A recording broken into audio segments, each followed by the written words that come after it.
I'm proud to announce that today's episode is brought to you by Gelt, which you'll hear about later on in the episode and in the show notes. What if the very traits that help you start your business are the exact ones holding you back from scaling it?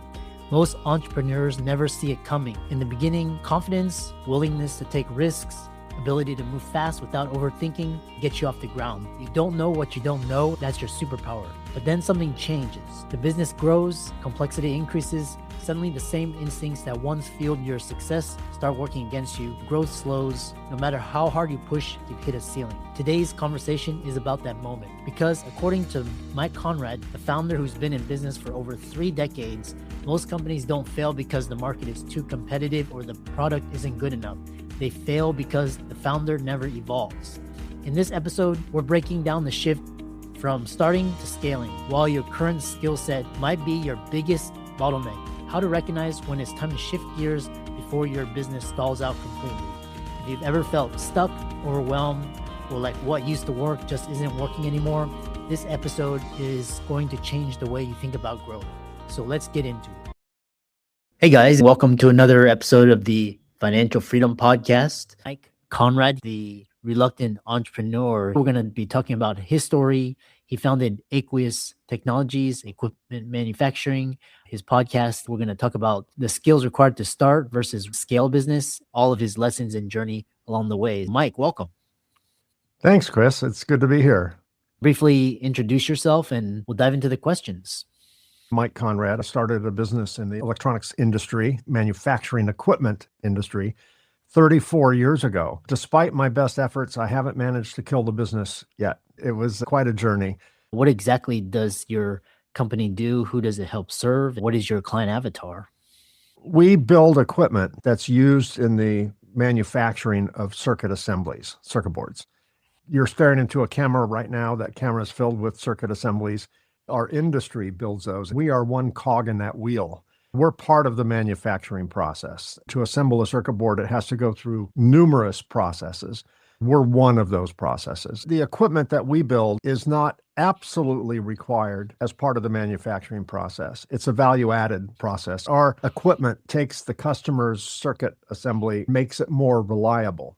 Our customers tend to be high reliability, failure is not an option type customer. Military defense, aerospace, medical, high-rail telecommunications, things that if they fail, people die or they're expensive consequences, they are our primary customer base. Although we do a fair amount of consumer business as well. Most of our customers are manufacturers of extremely high reliability, mission-critical products.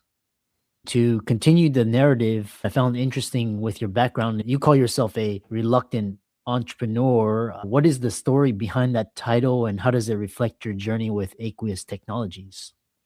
I used to work for another equipment manufacturer before I worked for an equipment manufacturer in the same space, not exactly the same type of equipment, but in the same manufacturing space. There was a very specific issue in our industry where a particular chemical that was widely used in our industry was being banned by the world, originally by 11 countries that signed a treaty to ban it, and then eventually by all UN member nation countries. They provided a 10-year phase out of that chemical. So we had a 10-year runway to come up with another chemical or a process that would not use that type of chemical. My employer at the time was not doing financially great. They were selling equipment that was very quickly becoming obsolete. Things change rapidly in the electronics industry, as you can imagine. In fact, they probably changed since you and I started talking a few minutes ago. I had an idea to embrace this ban that was approaching with a different technology that would perform the same function without relying on that offending chemical soon to be banned. They weren't interested in that idea. That's all I could think about. I woke up in the morning thinking about this idea, went to bed at night thinking about this idea. I was definitely obsessed over it. Long story short, I couldn't get them interested in doing it long term. So like a mature 32-year-old, which I was at that time, decided I'll throw a little tantrum. I will go home, complain to anyone who will listen, including my wife, how unfair life is, This is a great idea and no one wants it. My wife said to me, was it a good idea, Mike? And I'm like, it's a great idea. She says, why don't you just do it yourself? I decided I'm going to do this myself. Converted my garage into a studio, built a proof of concept, a prototype, did a bunch of testing. I came to the conclusion that this could be a viable product. Decided to give my notice, left the company and started Aqueous Technologies, a company that I've owned for the last 34 years. But started out of my garage, eventually worked its way up. We sell on 6 continents. We're successful now. The journey was absolutely wild.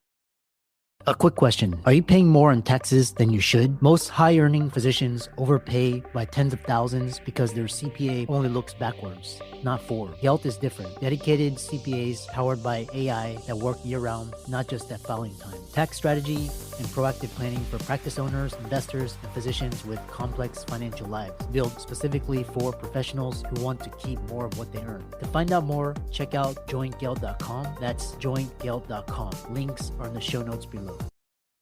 When I started the business, I needed 2 skill sets, good technical acumen and business sense. I did not have any business sense. I was aware of that. I got the tech side down, arguably is the hardest one to acquire. How hard could business be? That was an overstatement. I made every mistake any entrepreneur could make. The skills that allowed me to start a company were the exact same skills that were going to ruin my company if I don't change my game. I brought to the table my skills, attributes. As far as business was concerned, passion, ignorance, arrogance, naivety, ego, poor assessment of risk.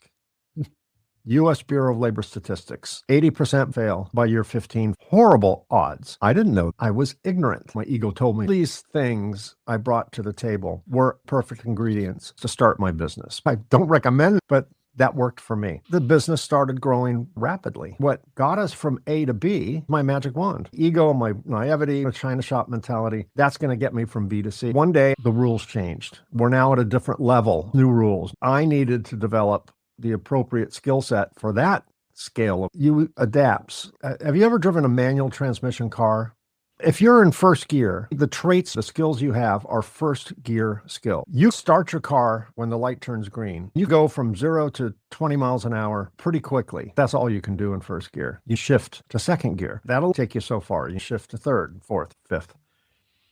The same with skill sets in business. My arrogance, ego, naivety, bravado got me off the line. I've taken my first gear traits as far as I can.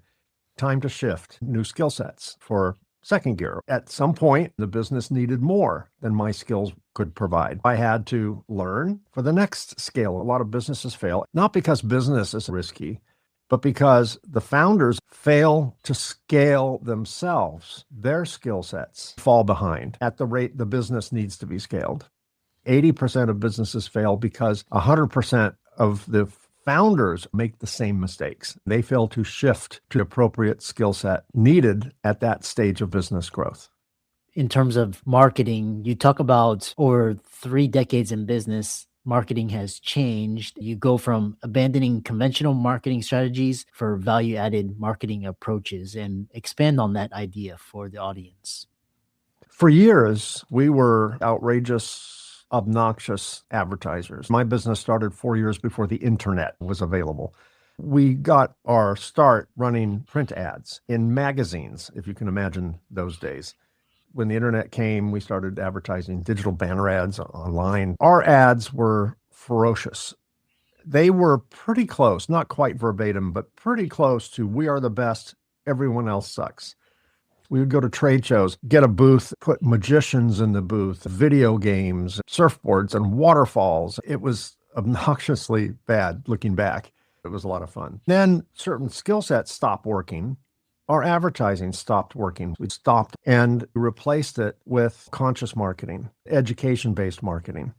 I'm going to teach. I started speaking at technical conferences, writing technical papers, hosting webinars, producing live workshops, writing books, booklets on the subject. Eventually, a podcast called Reliability Matters. It's a geeky podcast. Sales exploded without trying to sell.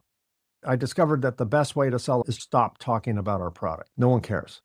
We have a solution. We talk about their problem. We identify, train, educate. Educated people make educated choices.